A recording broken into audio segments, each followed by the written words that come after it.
Hello and welcome back to Beyond the To-Do List, a podcast about productivity. I'm your host, Eric Fisher. In this episode, I am excited to revisit a two-part conversation that I had with my longtime friend of over 25 years. We met in college, Dr. John Drury. And John and I have a shared interest in productivity and the Enneagram. We are both fives, different versions of fives, but we're both fives. And I had a great two-part episode with him. So this is going to be part one, revisiting the specifics of the concept of the rule of life. It's a way to anchor ourselves and orient around our values, our stabilizing practices. We all need those right now. And we're talking about the balance between overstimulation and understimulation. And as we move into that, we talk about Sabbath practices, how a 24-hour period of rest from work can create increased productivity, deeper connections with family, and also just a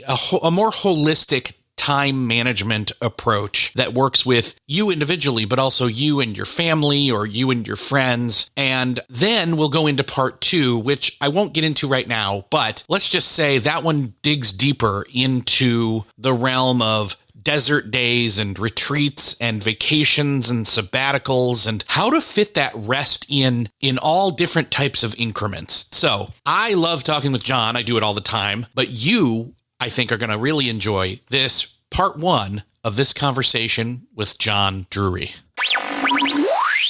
Well, this week I am welcoming a longtime friend and a guest I wanted to have on for a long time. It's John Drury. John, you and I have known each other for, what was that summer? 98? I think it was spring of 98 we met, and then we worked together on maintenance crew that summer of 98. So over 25 years? Yeah, so crazy.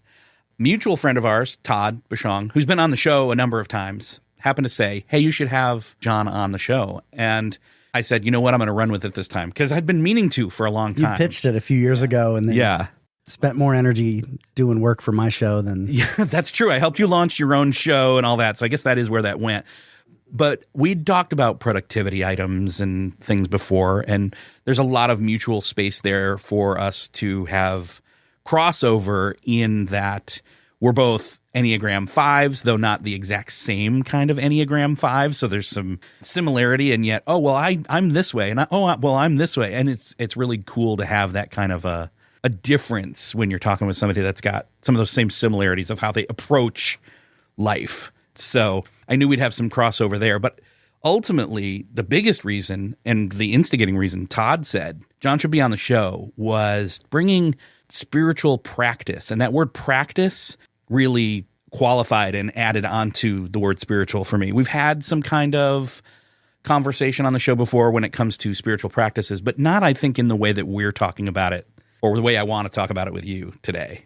And I think for me, one of the things that stuck with me, we kind of had a conversation recently about this. One of the things that really stuck out to me was I personally have felt like we meaning me and we meaning my personal friends, and then we meaning society at large, I guess, have been in a different space or a more attuned space, a more aware space when it's come to routines and rhythms, and all of those being completely broken for a while because of the pandemic. And I think you felt this too. It was, you and I and two other friends, we sat on and we created a fake podcast for community's sake for a while there. I think a lot of people did that in hindsight. A lot of podcasts that never saw the light of day and some that are going strong now started during the pandemic. But in talking about that self-awareness or that season that we all went through of over and both under stimulation and needing to get our bearings back and have some sort of a regularity when it came to, let's just say it, like our souls, our humanness. Mm-hmm. And that really rang true for me in terms of, John's really somebody I could talk to about this. This would be a great conversation to have for the show. And so you brought up this phrase, and I hadn't really heard of it, and I'm surprised that I hadn't, because it really does apply to this show. Rule of life. Can you explain a little bit about that? Intro that for people who have maybe never heard that term. Yeah. So, a rule of life, I'll start here by just saying, like, every life is lived according to a rule. It may be an unjust rule. It may be imposed on you by others without your consent. It may be self-imposed but unconscious. But all life has a shape or a pattern, a regularities. The word rule of life is in Latin, it's the phrase that it comes from is regula vitae, that which regulates the life. You can kind of hear the word regula or regular, that which is regular, right? Orienting values, stabilizing practices, the shape of one's life, right? In some ways, it's very objective. It's just like, how would someone characterize your life if they just watched you, right? Which is kind of a disturbing but also exciting question to ask. Like, what is the shape of my life? And I mean, you mentioned the pandemic at the beginning. I remember so distinctly a few weeks in, so many people saying they didn't know what day of the week it was, which I took to mean they might not have had this explanation, but it was manifesting to me that people needed work to tell them what day it was, right? And that's a risky way to live because that means you do have a rule of life. It's imposed on you by the necessity of work to pay the bills and, support your family and yourself and whatnot. The question isn't, do you have a rule of life? The question is, what rules your life, right? What are the regularities of your life? And to adopt a rule of life is to say, okay, I'm actually going to start instituting, maybe only gradually, maybe individually or with friends or with my family, start instituting some patterns and rhythms that are going to start shaping my life, perhaps at first merely as a kind of protest or minimal resistance to all the other things that are determining the shape of my life. Does that make sense? Yeah. I really like, and I love being a word nerd, even when I don't know as many of the Latin versions of them, and like you do and other friends do. But I love that the word regulate or regulatory or regular, that all those forms are in there, and that also that the shape. Some people would say, well, what shape is it? What appearance does it have? Like forming something with your hands, like clay. But also, what shape is it in? Like the wear and tear, the health of it. So I'm thinking about all those different directions coming off of that. Oh, that's really good. Yeah. So one of the other things is just when I think of health, I think during that period, again, I said pandemic, overstimulation and understimulation at the same time due to, depending upon where you were and how you were and how long extended you were doing different precautions, et cetera, et cetera. I won't go into it, but we were overstimulated through technology, screens specifically. And we use those screens to kind of quiet our minds in a way, in a drinking salt water kind of way. You're stranded on the ocean and you're thirsty, but you're drinking salt water, so it's not quenching anything kind of a way. But then also human contact. And at the same time, we were also, depending upon who you were stuck with, if you were stuck with anybody, it was kind of okay, I have my human contact, but I have too much of it. Or the same people versus the difference and the getting out and the moving and the shaking and the actual interaction, the other interactions, I should say. Yeah, that stimulation question came up when we were talking about the early ancient development of some of this rule of life business, which comes out of the desert monastics, desert monks, desert hermits in the Christian tradition in Egypt, but also in other religious traditions that have roots in the Middle East, Sufism and indirectly Buddhism through the influence on the Silk Road. So we don't have to do all the history there. But I mean, there are these cross-pollination that all takes place in the Middle Eastern desert as the kind of cradle of civilization, as it used to be called. So there was a lot of experimentation early on with this movement into the desert away from the, quote, world, not thinking that somehow God is out there or the real you's out there as if the world is full of evil, but recognizing that there might be something confused or lost even in me, and I want to face that head on. And I can only face that head on if I don't have other things stimulating me to blame or direct my energy towards, right? So I heard someone define one time the desert as a place of radical understimulation, right? I mean, we talk about going out in nature. I'm not a big naturalist type guy. People usually assume I am because I'm the way I am. But normally, you go out in the woods or whatnot. It's actually very stimulating. There's lots to hear, lots to see. you know? Especially if you haven't been out there. Yeah, it's like, wow, it's really loud out here. You think it's going to be quiet, but it's actually not. It's really loud. But the desert's really, really silent. It's disturbingly silent. The wind blows and you don't hear anything because there's no trees. And the animals don't make noises. They walk silently. They're not the kinds of animals that make noises, right? So it can be very just disturbingly silent and austere. And some people might be listening and saying, well, I really could use that. And others might be like, that sounds terrifying. And you're probably both right and both wrong. You know, it's kind of, it is what it is. But something about that opportunity for radical understimulation that took place during the shutdown, that few of us took that opportunity. But it was an opportunity for radical understimulation. And a few people took the opportunity and noticed, wow, I like this way more. Like, I love that I can connect with my colleagues in a regulated way, not whenever they feel bored with their work and come interrupt me, but because we have a time when we connect. We have maybe a Zoom meeting we get on or whatnot at 10, but I can just focus on my work from 8 to 10 and not wonder who needs to talk to me in order to get their day started, right? Now we're talking as fives and introverts who are, you know what I mean? Yes. And I'm not as introverted as you, but we are both fives. And so we were a little touchy on that. But the fact is, a lot of people were kind of like surprised. And the understimulation is not, I mean, few are called into the desert, but I think all of us need to recognize the desert that's hiding within that we can tap into for a little while, if only just so that we can re-engage our regular life in the world with family, with friends, in the workplace, on purpose. Because you will have a regulated life. You will have a shaped life. And it's everyone else is just going to shape you into their mold.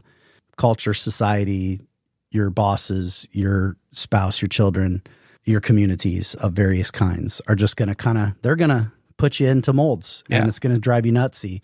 And there's something about even brief seasons of understimulation in which we begin in and then out of which we're able to start saying, well, how do I want to actually direct my energies so that I'm not just simply responding to stimuli all the time? Yeah. Right? What do I want to actually, how do I want to direct my time and energy and resources? It's a cyclical thing, and whatever amount of this, you know, we have a say in it. We have more agency. I like to say that we have more agency than we think we do. And once we claim some of that back, and I think you even said it to me once where you said, you know, people talk about work-life balance, but that's not for your employer to decide for you. That's for you to decide and then agree with or come to a compromise with your employer. Yeah. When employers talk about work-life balance, I mean, it's always kind of a mixed bag to me. It's at best, they're signaling that they care about you as a person. So that's nice. And so you take that and be grateful for that.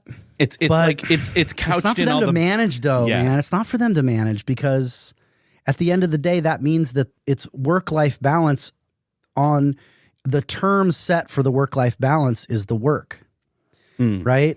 And it's like there isn't a thing called work and this other thing called life. You have a life, and in your life, there's work. So life has to set the terms for the work, never the other way around. Because what? Are you dead when you're at work? Are you not alive? You're not living your life? I know I'm being, picky on the language, but it matters. Yeah. Work-life balance is already, the language is already a fundamental error. Yeah, the language matters. Yes, it's already a category error because these aren't two equal competitors for your attention.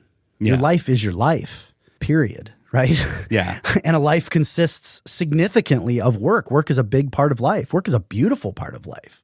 Like in many ways, the kinds of balance that people talk about, the kinds of healthy boundaries and stuff that people talk about, to me, are not just about protecting yourself from, because part of what bothers me about it is how beautiful work is and how much we insult it by thinking it needs to be this thing that needs to be controlled and balanced with. It's like, no, it's part of my life. I want my work to be beautiful, and my work will not be beautiful if it's all the time. It's going to get thinned out and ugly, right? You have to stop the brush and put it down and pick up a different brush occasionally, or it's going to be ugly. The work is going to be ugly, not just my life, So having some sense of the limits of things is good for the work, makes the work better too. Yeah. If there was one thing that I could think of that would be, maybe this is my life's work, is to come up with some better term for this work-life balance. Some people have said work-life balance, Other people have said work-life blending. And I'm like, yeah, but that's risky. still a little, it doesn't get quite to the point. But anyways. Life. Yeah. And it's not some, we're trying to say there's some holistic thing that needs to happen or something. I don't know. Ultimately, what we're getting at here, though, is there is no every single day the same forever and ever being an optimal solution or way of being. Oof. That's not a rule of life that I think anyone wants to have, but often that's what we find ourselves in and leads to burnout. Yeah. So there are different ways, we've talked about this, there are different ways, just like there are different ways to pass the time or different markers of time on a timeline, like daily, weekly, monthly, etc. When it comes to increments or cycles or moments we should be taking, observing, for regulating, for ruling. Yeah. Intentionally. Yeah, I guess what I'd say that I've been starting to articulate this through just an image. Hopefully it'll be a nice word picture so that it works in the auditory medium of a podcast. But most people have hands and most people have 5 fingers on each hand. So everyone who's listening, you can feel or picture your own hand or look at your own hands. And this is to keep it simple, because if you do something too complex, this just becomes one more document of despair. You I've seen people go off on like a retreat and come up with this elaborate new rule of life. And then it's, lasts 3 days and then it fizzles, right? Because it's not actually realistic. I actually even say to people, if you're going to actually not everyone writes something down. Again, you don't need to. My rule of life is on my hands. I'm going to walk you through it in a second, but it's just 10 things, right? And I'm still working it out. It's always in flux, but I usually say if you're going to write it down, it should be 80% what you're already doing and only 20% aspirational. So if it's not 80% descriptive, it will be a documented despair. It will just judge you and condemn you and frustrate you. So you always want to start with what are the things that already regulate my life that I want to keep? And then maybe add one, right? It's that simple. It's not easy, but it's simple, right? It's actually a simplifying strategy. Hard, but simple.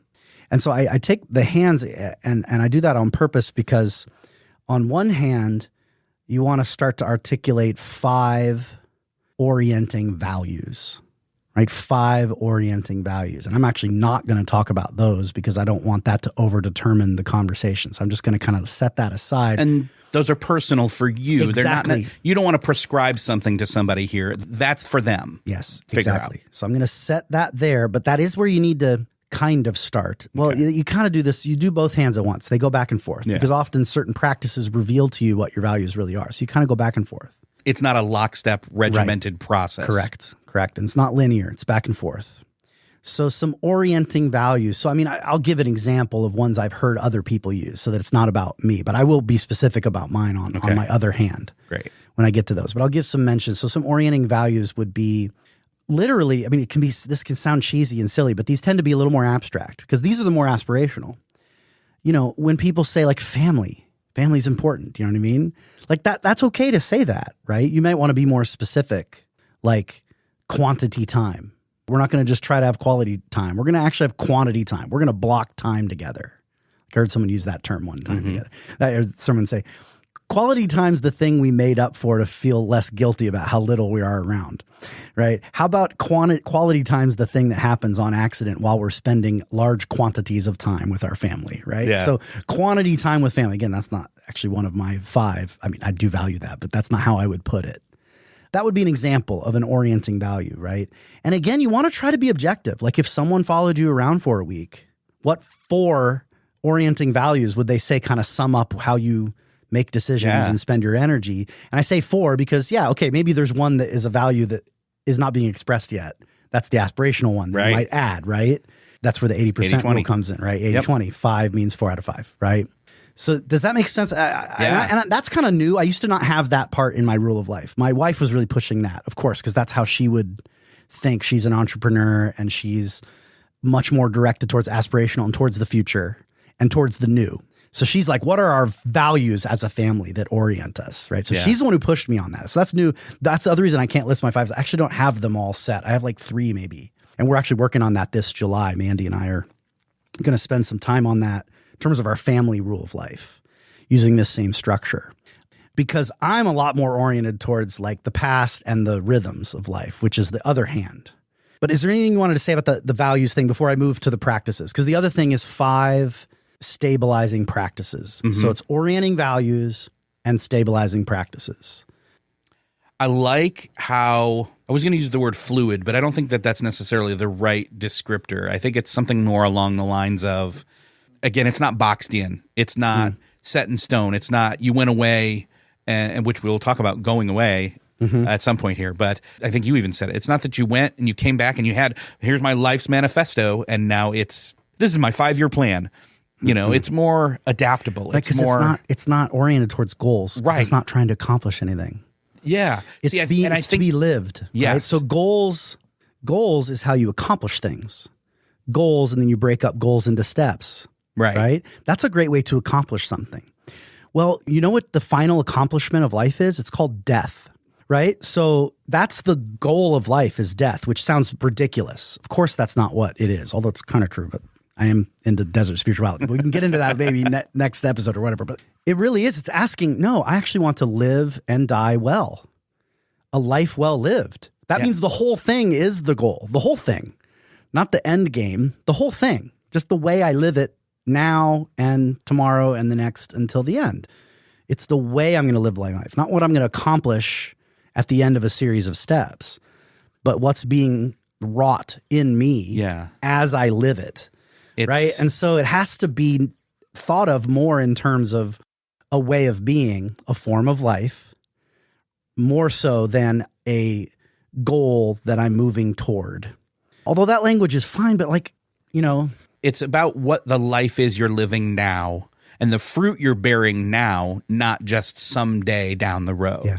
And that's what a lot of goal-oriented talk and productivity talk is really geared towards. Is it's good. It's good for work. It's good for work. It's and work's only one part of life. Yeah, and you know, and goal oriented. I mean, again, a lot of people talk about goals, and one of the ones that comes up all the time is, well, I want to lose this amount of weight or something. I want to be healthy, and that's fine. But at the same time, it's not in the here and now. You know. Anyway, I digress. That's a tangent we could go down, and we don't need to. So, but yeah, that's what I would say. Yeah, but it is connected because it's like, what's the kind of life I want to live versus like, what's the kind of body I want to have? Like when people talk about, I want to get that summer bod. Okay, that's a goal. I want to look a certain way in 4 months. Okay, what steps do I need to take to get there? That's fine. There's nothing wrong with that. Right. But that has a certain framework that does shape your soul towards treating even my own body as a project, right? Mm-hmm. The same way I might approach a spreadsheet that I need to develop or whatnot, right? Or a new course I need to write, or a new, system that I need to set up at work, right? And yeah, I can treat my body that way, but there are other ways to treat my body, right? And maybe I should occasionally try those out. I think something connected in my brain just now when you said work, like you work on yourself or something along those lines. It's like, yes, when we think about it as work on ourselves instead of who do we want to be? Yeah. Like, who are we and who do we want to be is a way different question than what type of body do I want to have? What type of parent do I want to be? Like, that's a job in some senses, not a relationship. Like, that's actually a perfect example. It's like if we're saying, I want to be a person of character. I want to be a good father or a good parent. But we look at it as the title of parent versus the relationship of father or mother or whatever. It's a very different approach. Yes. Yeah. And that's, I think, the distinction we're making here. So no, that's just really across good. life as itself. And that's why I'm saying that work-life balance phrase drives me nuts. But anyway. Yeah, so 5 stabilizing practices. And again, you can kind of pick up, how's this? Some people are left-handed and some people are right-handed. Some people kind of have to get the practices up and running before they could even articulate their values. That's me, right? I need the system in place to even start having the space in my brain. I'm so ADD that if I don't have some structure, I'm not going to actually be able to be creative, right? Others, like my wife, are much more like, if I don't know why I'm doing something, I'm going to hate it. I need to know why I'm doing it. So tell me the values then I'll submit to these practices that feel like they're constraining my freedom. Whereas I'm like, please constrain my freedom so I can have some freedom. So everyone's different. So, you might be more left-handed, you might be more right-handed. And again, it's back and forth, the orienting values and the stabilizing practices. But for me, the way I do it on my hand, and I actually recommend this structure, it's not the only way to do it, but it's so simple and clear, is I think of 5 stabilizing practices, something I do daily, something I do weekly, right? Something I do monthly, something I do quarterly, and something I do annually. And I know I just said do, but that's the point is, again, this is also a kind of work. It's going to feel like a little bit of work. It's going to feel like it's competing sometimes with the energy of other things. That's on purpose because you can only compete with other work, right? Like that's right. Like it's not going to, we actually don't know how to rest and just exist. You can learn to, but it takes time. So often the best way to work against the dominance of work in our life is to introduce other kinds of work that push against it, right? That are kind of modes of resistance. And so it can feel restrictive at first, but it always becomes a more liberating thing. Well, and we're talking about time. And so any amount of time gets filled regardless of if we fill it or someone else fills it, like we're talking about earlier with somebody else's. Either there is a rule. You're being ruled. Something's ruling it. So many hours a day at work, so many hours expected with the children, so many hours spent sleeping, so many hours at the gym, so many hours it's just the way your life. I mean, life and time are roughly synonymous. That's again why there is no such thing as work-life balance, because life is your time. Life is the span of time you have on this earth. That is life. You live 24 hours a day. So you don't work 8 hours a day and live the other 16. You live 24. Work is among the things you do as you live. So you have to introduce other doings to create the balance of a life, right? And so that little pattern's nice. It's not the only way to do it, but I learned that a long time ago, and I find it so simple. And those things are going to look different for everyone, and not everyone will like that structure. But I feel like, and again, you want to ask again descriptively. Like for me, I'll just tell you which one of these is the kind of the least developed, is quarterly. I don't have like a strong quarterly rhythm. Now, some of that is, watch out, because of the way my work, my job. Right. Job is even more narrowly conceived. Yes. There's certain ways my job, because I'm a professor, so I have the fall, spring, semester plus summer kind of structure. It's not built around the quarter the way that business life is a little more quarterly driven. So that might be a great starting point for some people who are in the business world where the quarter is kind of like a determining structure already. That's okay to just know that your job, because it's probably is the thing ruling your life the most, it's okay to know that and be okay with that and start with what works. So for me, so I have a daily practice for me. I mean, there are lots of things I do daily, but I really kind of identify in terms of my own, what are the things that are keeping me a being and not just a worker, just a parent, just all these hats that I wear. Mm-hmm. Where's my hatless existence? That's new. I just had that thought. I like that. I like that phrase. Hatless existence, right? So my key hatless existence is I have a daily early morning practice where I have a kind of prayer practice that I go through in the morning, and I have another one in the evening, kind of right at the end of the workday before I go home. So it's ancient practice called the daily office, morning prayer, evening prayer. That's what I do. Not everyone would have to do that. But you want to ask, what are those daily things? And for you, like if you're someone who works out every day, that's already what you do, then you can just say that's the thing. Because you probably are probably pretty hatless at the gym. That's okay. Like this doesn't have to be religious. It doesn't even have to be, quote, spiritual, maybe in the broad sense of spiritual, but it's just those spaces where you're hatless, right? If you have a kind of daily routine, and by the way, when I say daily, I mean for at least 4 days a week. So you average, you round up to the nearest 7, or you round to the nearest 7. So if it's happening 3 out of 7 days a week, that's not daily. 4, that's daily, right? I mean, you aim for 6, you aim for 7, right? But you don't beat yourself up. You just pick up where you left off. You don't kind of try to keep score because you're trying to live, not trying to accomplish something, trying to exist. Yeah. So there's that daily thing. For me, the weekly thing is a weekly Sabbath practice. So every Friday evening at 5, I already mentioned I have an evening prayer. So they start to interlock when you take this more seriously, right? So I have an evening prayer Friday. It's called Vespers. Lingo's fun, right? Yeah. So Vespers is Friday evening prayer, 4:45, and in the summer it's a little looser. During the school year, it's really tight, the time start. But I do it a little different on Friday. I kind of try to include some gratitude practices for the week, kind of to close the week as a ritual to close the week. And man, when I started keeping the Sabbath, Sabbathing isn't a real verb. I don't like it when people say, when I started keeping the Sabbath, because the Sabbath exists whether you keep it or not. Right. So when I started keeping the Sabbath, like I went from Friday being like the piddle day where like you don't really do much to like my most productive day. This is rooted in the ancient Jewish stories about Moses and the people in the desert who would collect up the manna every day. There'd be this bread. And if they collected up more than they needed for the next day, it would just turn maggoty. It was just enough for each day, except on Friday.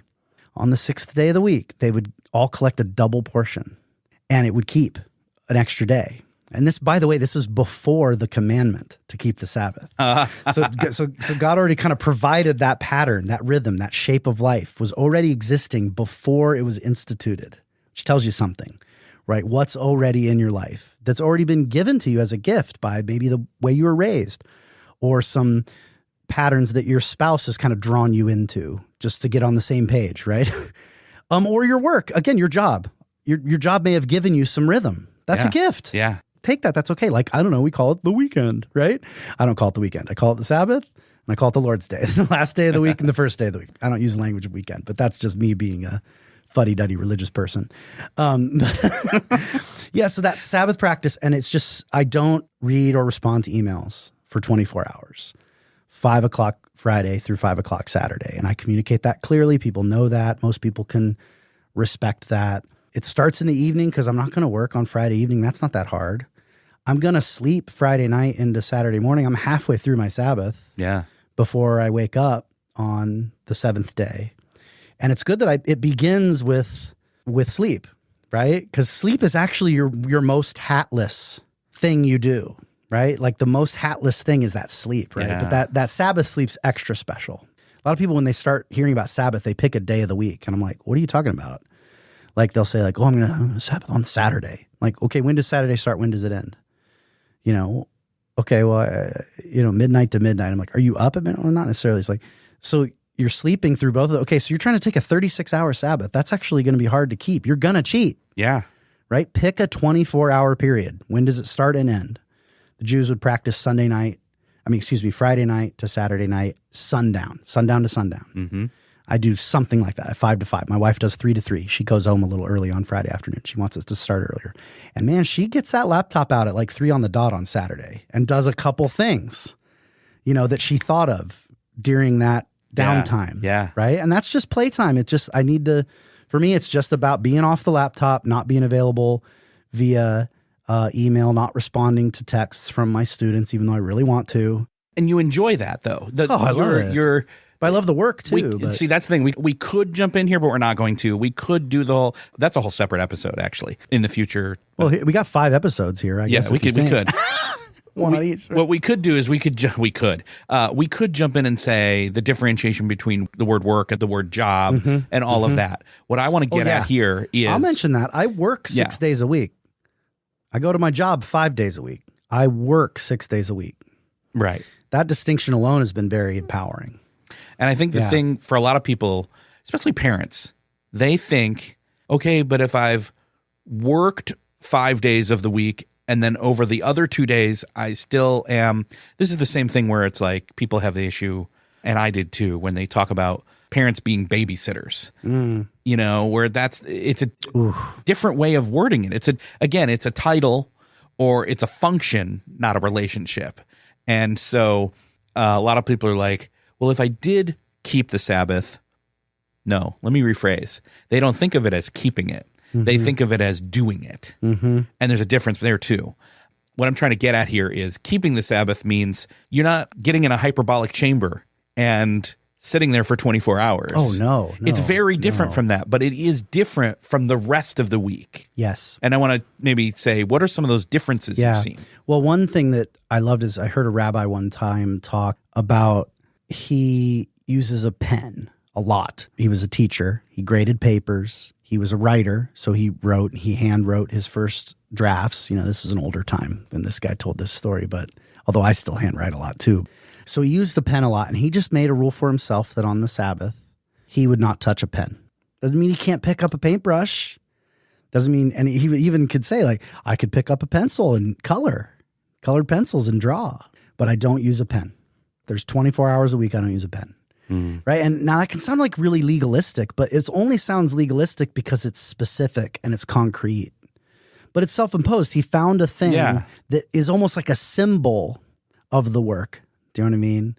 So for me, like the computer, like that laptop, just that is the thing. I got to stay off that thing, And that's adjusting my job's changing a little bit, and it might need to be something different. I've been actually conversing with my wife about that. Like not responding to texts from students is a new kind of Saturday I was going to say, because my job's become a lot more relational with students, and becoming unavailable to them one day a week, 24-hour period a week is very powerful.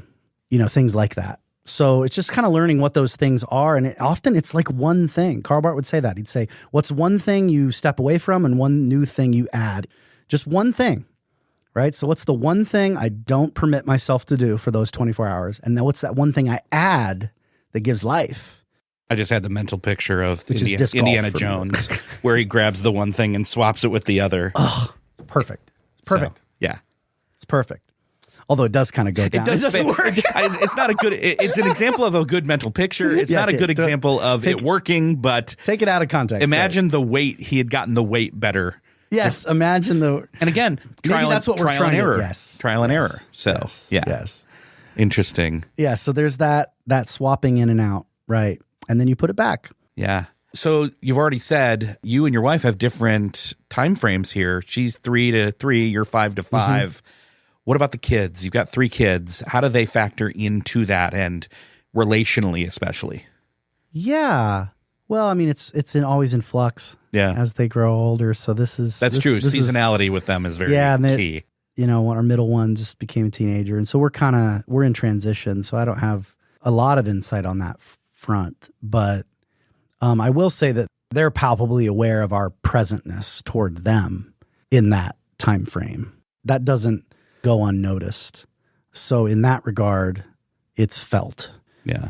But, now that some of them are moving into teen years, they're making their own plans and doing their own thing. So again, some of this stuff is under renegotiation, and that's part of the point. But yeah, when they were younger, that Sabbath was a lot of, quote, work.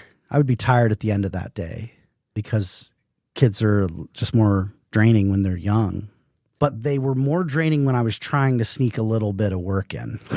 That's a so good way when to I put started protecting that time, it wasn't as bad. Because actually, when you get into a toddler's way of seeing the world, it's actually kind of fun, right? You just go about the day and you don't run it too rigidly, and you're not annoyed that they're interrupting you from the work you're trying to get done. Well, okay, so that reveals something.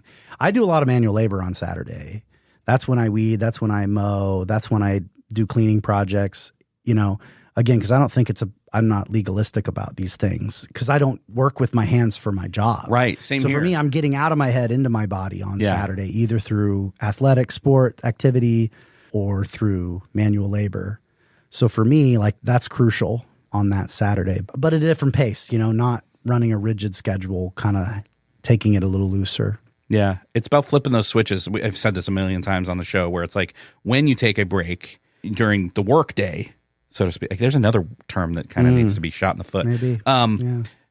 You flip all the switches. So if you were at a screen, get off it. If you were by yourself, stand, social, unsocial. Or vice versa. So for me, my job, I'm with people all the time. So I need solitude if I do a break in the middle of the day. Yeah. Yeah. So, but this is in a 24-hour period, and it's more, and again, it's intentionality. Again, it's not legalism. Yeah. It's intentionality. It's you thought through it and you said, no, it's a symbol of something. Yeah. Yeah. So some people find that that's a great place to start, the weekly rhythm. That's where I started, and I started with just 2 hours. Yeah. So you work your way up to it too. Yeah. Yeah. See, there you go. It's like, I mean, again, I do metaphor stuff all the time. It's like, you don't just start running. Mm-hmm. You go for a walk, and you go for a walk consistently over time. Mm-hmm. And then you can pick up the pace a little bit or something along those lines. That's a very rudimentary example. But I also like the idea, going back to the manna thing. I like that applying that manna mentality, mm-hmm. collecting it. For my example, my wife drives her nuts. It's like, oh, I got to think of something for dinner. Got to prep the thing. Got to this, that, get it all together. It's like, you know what? Let's extra batch a little stuff mm-hmm. so that we're ready. And then you don't, or since I'm not the one really cooking, or even some of the teenage kids in the house aren't cooking, like that's their turn. Yes. It's all systematic, yes. but it's integrated and it's yes. familial even, depending upon who you're living with. Yeah. Yeah, well, the strict observance, Orthodox Jews do practice double prep of right. meals. So the meals are already ready. Yeah. So you don't have to prep the meals on the Sabbath. So there's actually precedent for that notion. So yeah. Please don't keep the Sabbath in order to become more productive. That would in fact be not honoring the Sabbath or yourself. But I will mention, you will become more productive on your other 6 days. You will. Partially because you'll know when that's how it worked out for me, is when I have that temptation to go do something to goof off, to do some non-restorative procrastination. Because it was actually, I started keeping the Sabbath, again, 2 hours a week when it started, because I was in a procrastination support group. Because I was in a Procrastinators Anonymous that I started going to in 2009, because I'd been working on my dissertation and been stuck for 8 months. Total writer's block. It was awful. It was hell. It was one of the worst seasons of my life. And I was so depressed and terrified that I'd be exposed, and it was just awful. And I went, and that was like the first thing they said. It says, you need to take 2 hours a week when you just do something good for your soul that you enjoy doing, that's not for anybody else. And I was like, dude, I thought I signed up for Procrastinators Anonymous, and you're telling me to goof off more? But it was so transformative, because all of a sudden, whenever I had that pull, that temptation to procrastinate, it was like, oh, no, I'll do that during my predetermined time for play, right? So the key is to play. You really got to play on that weekly Sabbath.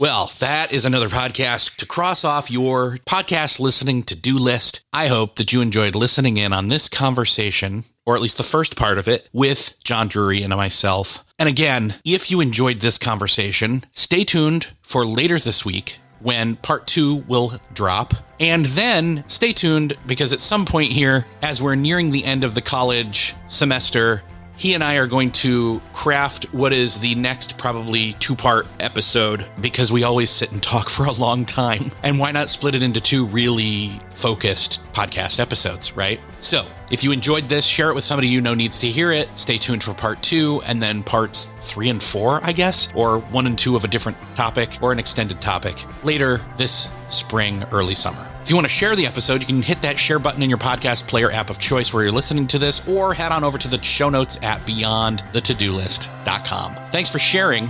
Thanks again for listening, and I'll see you next episode.